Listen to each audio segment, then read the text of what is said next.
Hello दोस्तों, स्वागत है आपका रेलवे की पाठशाला पे। और दोस्तों आज से हम एक नई सीरीज़ शुरू करने जा रहे हैं। इस सीरीज़ में आपको क्या होता है कि रेलवे भर्ती के बारे में बहुत सारे डाउट होते हैं और आपको पता है बहुत सारे कमेंट होते हैं और मैं पर्सनली सबका जो रिप्लाई है वो नहीं कर सकता, क्योंकि आपको पता है बहुत सारे कमेंट आते हैं और उनका रिप्लाई करना इतना आसान नहीं होता है। तो गाइज़ मैंने एक नया प्लान किया है कि मैं पूरे 7 दिन में, यानी कि हर वीक में जो भी कमेंट ऐसे हैं जो मेरे को ऐसा लगता है कि ये बहुत ही इंपॉर्टेंट है और ये कहीं ना कहीं रेलवे भर्ती के बारे में सबके लिए इंपॉर्टेंट है, तो मैं उन कमेंट है 20-25 कमेंट को यहाँ पर हर संडे के दिन पिकअप करूंगा, ठीक है। और उनके ऊपर आपको मैं एक वीडियो बना के दूंगा। तो आज का वीडियो शुरू करते हैं और आज के देखते हैं कि आज आपके क्या डाउट है रेलवे भर्ती बोर्ड के बारे में। तो मैं आज 20-25 कमेंट है उनका रिप्लाई देने वाला हूं और ये जो कमेंट्स हैं वो गाइज आपके कॉमन है, जो कहीं ना कहीं आपसे रिलेटेड है। तो चलिए वीडियो को शुरू करते हैं। तो पहला जो डाउट है यहाँ पर उसको हम देखते हैं आज के वीडियो का। तो पहला डाउट है यहाँ पर जो पूछ रहे हैं प्रतीक शर्मा पूछते हैं कि सर फॉर्म में करेक्शन करने का चांस मिलेगा क्या अगर गलत हुआ है तो। अब देखो, अगर आपका फॉर्म गलत हो गया है ग्रुप डी का या एनटीपीसी का, तो देखिए अगर मैं ग्रुप डी की बात करूँ तो ग्रुप डी का पहले आपको पता है एप्लीकेशन स्टेटस जारी कर दिया गया था और उसमें आपको ये बताया गया था कि आपका फॉर्म रिजेक्ट हुआ है एक्सेप्ट, और वहाँ पर आपको ईमेल के माध्यम से एक ऑप्शन भी दिया गया था कि आपका क्या प्रॉब्लम है। लेकिन मेरे को ऐसा लगता है कि वापस से देखो एनटीपीसी का तो स्टेटस आया नहीं है, तो एनटीपीसी का तो फॉर्म करेक्शन करने का ऑप्शन तो आपको मिलेगा ही मिलेगा, लेकिन हो सकता है ग्रुप डी का भी आपको दोबारा से मिल जाए, ठीक है। तो चलिए देखते हैं दूसरा यहाँ पर डाउट जो पूछ रहे हैं राजकुमार पूछते हैं कि सर एग्जाम लेट होने से कट ऑफ पर ज़्यादा इफेक्ट पड़ेगा क्या। देखिए राजकुमार, देखो जो कट ऑफ है ना वो आपके दो इफेक्ट पड़ सकते हैं। पहला आपका पता है कि जैसे एग्जाम लेट हो रही है, इसके दोनों पॉइंट है, एक प्लस पॉइंट है माइनस पॉइंट पे। प्लस पॉइंट ये है कि आपको पढ़ने के लिए ज़्यादा टाइम मिल रहा है, लेकिन दूसरा पॉइंट क्या है कि ज़्यादातर स्टूडेंट है वो पढ़ाई छोड़ चुके हैं, डिमोटिव हो चुके हैं। तो मेरे हिसाब से इसके दोनों ही वो हैं कि पॉजिटिव में भी और नेगेटिव में कट ऑफ बढ़ भी सकता है घट भी सकता है, लेकिन एवरेज वही रहेगा। आप अपनी तैयारी करते रहिए। अगला जो डाउट है वो यहाँ पर पूछ रहे हैं दिग्विजय सिंह, जो पूछते हैं कि भाई अब से अगर ग्रुप डी की तैयारी की जाए तो क्या सिलेक्शन हो सकता है। बिल्कुल, अगर आप अभी से तैयारी करेंगे तो आपके पास अभी लगभग कम से कम 5 महीने हैं, क्योंकि मेरे हिसाब से 2020 में जो एग्ज़ाम की पॉसिबिलिटी है वो बहुत ही कम है, 2021 में एग्ज़ाम होने के चांसेस हैं। तो अगर अभी आपसे तैयारी करेंगे तो आपके पास लगभग 5 महीने हैं, आप अभी से तैयारी करेंगे तो श्योरली आप आराम से आपका सिलेक्शन है वो ले सकते हो तैयारी करके। अगला जो डाउट है वो पूछ रहे हैं धनंजय कुमार, वो पूछते हैं कि सर ग्रुप डी का वैकेंसी अब नेक्स्ट कब आएगा। अब देखिए मैं अगर वैकेंसीज की बात करूँ तो जब इलेक्शन थे 2019 के, तो पीयूष गोयल ने कहा था कि भाई हम 2019 में वैकेंसी निकालेंगे लगभग 1.5 लाख और लगभग 1 लाख वैकेंसीज फिर हम 2021 के एंड तक निकालेंगे। फिर इस प्रकार से हम टोटल 4 लाख वैकेंसीज ये 5 साल में निकालेंगे। लेकिन आपको पता है 2019 में निकली, उसकी एग्जाम अभी नहीं हुई है, तो अभी निकालने के मेरे हिसाब से 2021 में अगर पॉसिबिलिटी है 2021 के एंड तक वैकेंसी आ सकती है, 2022 में आ सकती है, लेकिन अभी इनके एग्जाम नहीं हुए तो अभी शायद मेरे हिसाब से अभी सरकार नई वैकेंसीज नहीं निकालेगी। अगला जो डाउट है वो है आकाश बंजारा, ये पूछते हैं कि सर ITI वालों को इसमें कोई बेनिफिट होगा क्या। तो देखिए ITI वालों को अगर आप ग्रुप डी की वैकेंसीज की बात कर रहे हो और एनटीपीसी की वैकेंसीज की बात कर रहे हो तो आपको कोई बेनिफिट नहीं होगा फिलहाल, क्योंकि आपको पता है जो पेपर है ना वो कॉमन है आपका 10th वालों का।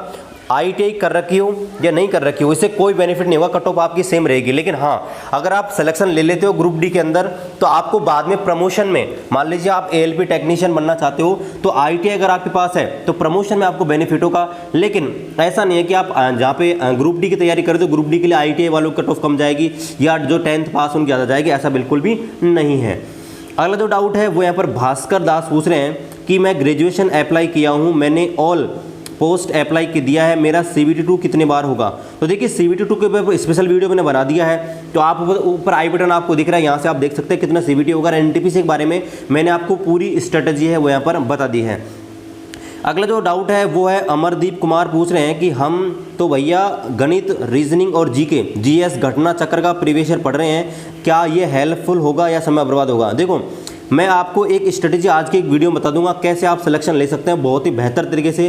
मैं आपको एक धांसू स्ट्रेटेजी बताने वाला हूं, बस उसमें आपको ये जरूर है कि आपको प्रीवियस ईयर क्वेश्चन करने जरूरी है, ठीक है। आप किसी बुक को फॉलो कर सकते हैं, ठीक है। मैंने आपको अफोर्डेबल प्राइस में बुक है वो अवेलेबल करवा चुका हूँ, तो आप कोई सी भी घटना चक्र पढ़ सकते हो या आपके पास जो भी बुक अवेलेबल है आपको प्रीवियस ईयर क्वेश्चन करने जरूरी है बस, ठीक है। अगला जो डाउट है वो यहाँ पर पूछ रहे हैं निवास दास, ठीक है। निवास दास पूछते हैं कि सर क्या CBT 1 के मार्क्स CBT 2 के मेरिट लिस्ट में काउंट होता है? बिल्कुल नहीं होता। देखो CBT जो 1 होता है ना, वो एक क्वालिफाई नेचर का होता है। उससे क्या होता है कि जो आपका एक प्रकार से हम बोलेंगे कचरा जो स्टूडेंट होता है, मेरा मतलब है कि जो मतलब ऐसे फॉर्म भरते हैं बिना तैयारी के साथ, वो हट जाते हैं। और CBT 2 में जो ओरिजिनल वैकेंसीज होती हैं, मान लीजिए आपकी 35,000 के समथिंग वैकेंसीज है NTPC की, तो उसमें क्या होगा, आपके 20 गुना कैंडिडेट को, यानी कि 7 लाख कैंडिडेट है, उनको यहाँ पर CBT 2 के लिए पास किया जाएगा। तो CBT 1 का जो मार्क्स है यहीं खत्म हो जाएगा, उनका आगे कोई रोल नहीं है। आगे जाके आपका CBT 2 में जो मेरिट बनेगी ना, CBT 2 की जो फाइनल मेरिट बनेगी, वो आपके CBT 2 के स्कोर के आधार पर ही बनेगी। ठीक है, यह आपको ध्यान रखना है। CBT 1 का आगे जाके कोई लेना देना नहीं होता है। अगला जो क्वेश्चन है वो है महेश पाटिल का, और ये जो क्वेश्चन है मेरे को बहुत बार आ चुका है ऐसे बहुत सारे लोगों का, कि सर मेरे एक हाथ की अंगुली कटी हुई है या उसकी सर्जरी हुई है, तो मेडिकल में मुझे अलाउ होगा या नहीं होगा।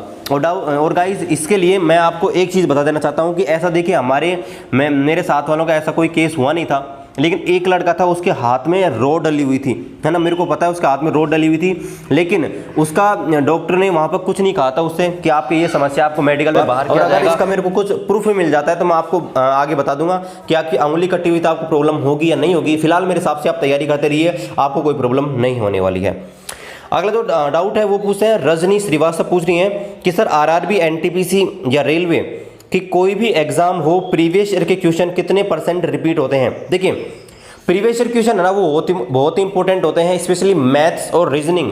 ये जो होती है ना, ये तो आपकी एक प्रकार से यूं की यूं आती है नंबर बदल के। ठीक है, तो आप ये मान के चलिए कि प्रीवियस ईयर जो क्वेश्चन है वो आपके किसी के हो, GK के हो, GS के हो, है ना, चाहे मैथ्स के, रीजनिंग को, अप्रोक्स आपके 50% तो रिपीट होते ही हैं। और आप उनको कर लोगे ना तो उनसे आपको बहुत सी नॉलेज मिलती है, पेपर का, एग्जाम का लेवल का पता लगता है, और लगभग उसी टाइप के क्वेश्चन एग्जाम में पूछे जाते हैं।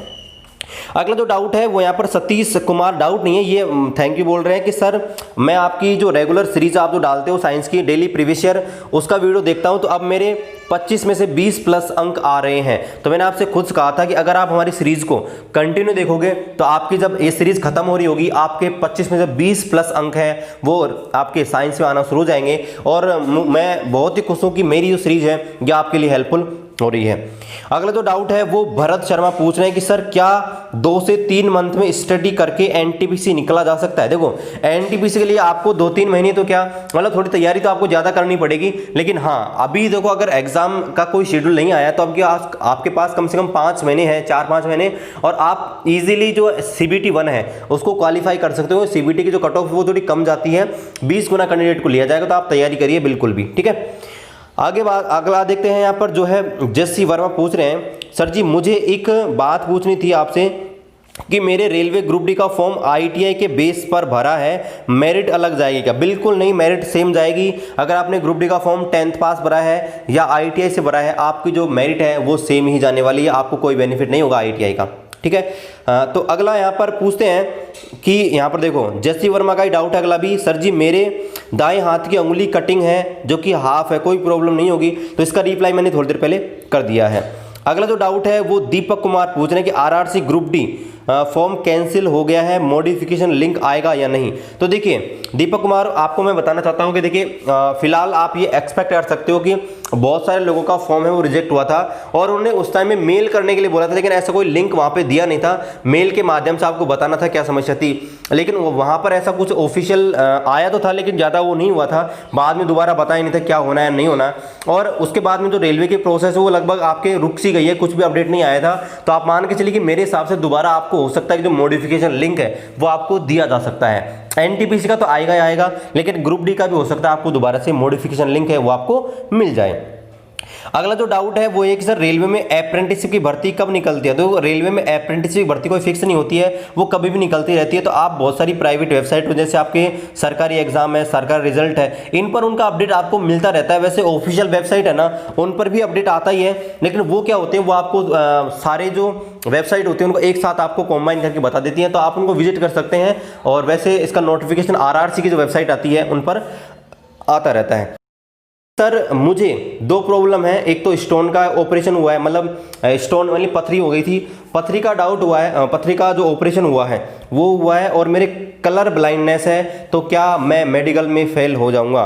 ये बहुत बड़ी समस्या। देखो अगर आपको ये आपके पथरी की समस्या है तो आपको कोई प्रॉब्लम नहीं लेनी, लेकिन अगर कलर ब्लाइंडनेस है तो ये आपकी बहुत बड़ी समस्या है। आपको ग्रुप डी में मेरे हिसाब से जो पोस्ट है वो मेरे हिसाब से आपको लो मेडिकल स्टैंडर्ड मिलेगा।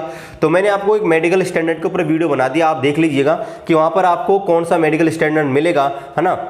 तो आप मान के चलिए ग्रुप डी के मेरे हिसाब से आपको कोई 1 या 2 पोस्ट होंगी शायद एलिजिबल, लेकिन एनटीपीसी में शायद कलर ब्लाइंडनेस के कुछ पोस्ट हैं, मैं आपको बता दूंगा। मैंने जो आपको वीडियो बना रखा है उसको आप एक बार देख लीजिएगा। तो कलर ब्लाइंडनेस है ना, उसमें आपको थोड़ी प्रॉब्लम होगी, ठीक है, लेकिन स्टोन वाले को कोई प्रॉब्लम नहीं होगी, ठीक है गाइज। और चलो एक दो डाउट और है उनको मैं देख लेता हूं, ठीक है। और अगला जो डाउट है वो है कि भाई क्या रेलवे प्राइवेट हो गया है, इस पर एक वीडियो बना दो। देखो रेलवे कोई प्राइवेट नहीं हुआ है, लेकिन सरकार जो है प्राइवेट ट्रेन चलाने की बात कर रही है, 151 नई ट्रेन चलाने की बात हो रही है, लेकिन प्राइवेट सेक्टर नहीं है ना, प्राइवेट सेक्टर में नहीं दिया जा रहा। अगला जो डाउट है वो पूछ रहे हैं त्रिलोक पटेल, ये पूछते हैं कि सर जी रेलवे ग्रुप डी में ट्रांसफर हो जाता है दिल्ली से जयपुर। देखो ये आपका अगर एक बोर्ड से दूसरे बोर्ड में अगर आपको ट्रांसफर करवाना है तो इसके 2 तरीके होते हैं, एक तो ऑन रिक्वेस्ट, एक आपका म्यूचुअल। तो ऑन रिक्वेस्ट में अप्रोक्स आपके 5 साल या 4 साल की जॉब करनी होती है, तब जाके अगर कोई अवेलेबल होता है तो आपको यहाँ पर ट्रांसफर कर दिया जाता है। लेकिन म्यूचुअल अगर आपके पास है तो आप 1 से 2 महीने में म्यूचुअल आराम से करवा सकते हैं, उसमें आपको कोई प्रॉब्लम नहीं है।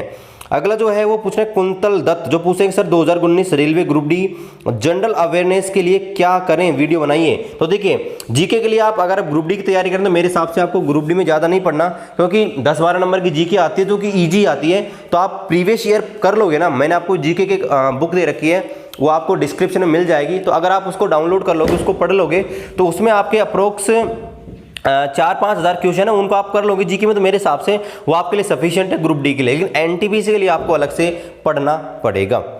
अगला जो है इकबाल अहमद राजा पूछ रहे हैं कि सर मेरे एक आँख से कम दिखता है और तैयारी भरपूर कर रहा हूँ, बताइए क्या होगा। देखो अगर आपकी तैयारी सही है और आपको एक आँख से प्रॉब्लम है तो मेरे हिसाब से आप एक बार कोई भी जो आई स्पेशलिस्ट है उनसे आप एक बार जांच करवा लीजिए और आपका मेडिकल स्टैंडर्ड उनसे पूछ लीजिए कि मेडिकल स्टैंडर्ड कौन सा है। अगर आपको A2, A3, B1 है तो आपको कोई समस्या है ही नहीं, ठीक है। और एनटीपीसी में तो आपको C1 तक की पोस्ट तो आपको कोई प्रॉब्लम नहीं होगी, तो आप एक बार मेडिकल जांच आप करवा लीजिए, मेरे हिसाब से वो आपके लिए बेनिफिट रहेगा। लेकिन एक आंख सही है तो आपको फिर भी बढ़िया है, लेकिन आप मेरे हिसाब से आप वो कर लीजिए और भी बेहतर रहेगा। तो आज का लास्ट डाउट है वो रूपेश शर्मा पूछ रहे हैं और पूछ रहे हैं सर और न्यूमेरिकल कहाँ से करें, 9th और 10th की बुक से कर लेंगे। देखो मैंने आपको न्यूमेरिकल है वो सफिशिएंट करा दिए हैं, ठीक है, लगभग आपको 2 मैंने क्वेश्चन करा दिए हैं न्यूमेरिकल के सब टॉपिक से। उसके अलावा आप प्रीवियस ईयर की मैंने आपको पीडीएफ दे रखी है, वो आप ले लीजिएगा, ठीक है, और उससे आप प्रीवियस ईयर में जो भी न्यूमेरिकल आए हुए हैं वो आप कर लीजिएगा। मेरे हिसाब से वो सफिशिएंट है, क्योंकि बहुत न्यूमेरिकल है, पिछले साल के हर शिफ्ट में आपके 2-4 न्यूमेरिकल आए हैं और 135 शिफ्ट में तो आपको लगभग 300-400 न्यूमेरिकल मिल जाएंगे, तो उनसे आप तैयारी कर लीजिए। तो गाइज आज की वीडियो में इतना ही। अगर आपका भी कोई डाउट है आप किसी भी वीडियो के नीचे कमेंट कर देना। अगला जो हमारा संडे कमेंट पिक आएगा उसे मैं आपको जो आपके कमेंट्स है उनका रिप्लाई दूंगा, और आप बताना कि ये हमारी सीरीज है वो आपको कैसी लगी, क्या ये सीरीज को कंटिन्यू करना चाहिए। मेरे हिसाब से ये एक बेहतर तरीका है, क्योंकि रिप्लाई करना एक कठिन तरीका होता है सभी के लिए, लेकिन उसको एक तरह से वीडियो के रूप में आपको एक तरह से पेश करना वो मेरे हिसाब से अच्छा है।